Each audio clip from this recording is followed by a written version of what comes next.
আমার বন্ধুগণ, আমলের উপরে ভিত্তি করে কিয়ামতের দিন নাজাত হবে। আমল যদি খারাপ হয়ে যায়, কিয়ামতের দিন কেউ তাকে বাঁচাতে পারবে না। এই জন্য কিয়ামতের ময়দানে, হাসরের দিনে আল্লাহর হাবিব জনাবে মুহাম্মদ রাসূলুল্লাহ সাল্লাল্লাহু আলাইহি ওয়াসাল্লাম সিজদায় পড়ে কাঁদতে থাকবেন। আল্লাহ রাব্বুল আলামিন বলেন, হাবিব রে, আপনি কাঁদেন কেন? আজকে তো আপনার কাঁদার দিন না। আমি আপনাকে মাকামে মাহমুদ দান করেছি, আমি আপনাকে কাউসার দান করেছি। আপনার আজকে সম্মানের দিন, মর্যাদার দিন, কাঁদেন কেন?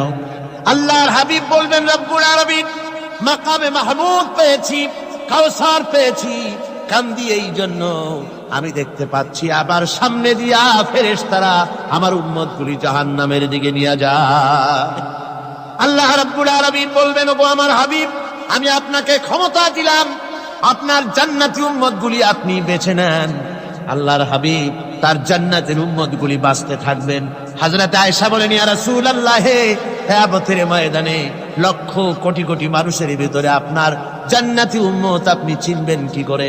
হুজুর বলেন, আয়েশা, কোন একটি ঘোড়ার কপাল যদি থাকে সাদা, এই সাদা কপালওয়ালা ঘোড়াটা যদি অসংখ্য ঘোড়ার ভিতরে যদি হারিয়ে যায়, তাহলে সাদা কপালওয়ালা ঘোড়ার মালিক তার ঘোড়াকে পাবে কিনা বলো?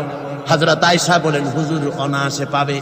আল্লাহ রাব্বুল আলামিনের হাবিব বলেন, আয়েশা রে, কিয়ামতের ময়দানে আমার যেই উম্মতেরা নামাজি ছিল, দিনদার ছিল, পরেজগার ছিল, দুনিয়ার বুকে ঈমান নিয়ে যারা চলাফেরা করেছে, আমার দিন কায়েমের, আল্লাহর দ্বীনের জন্য যারা কাজ করেছে, ওদের চেহারা নূর চমকাতে থাকবে, ঈমানের নূর কিয়ামতের দিন চমকাতে থাকবে।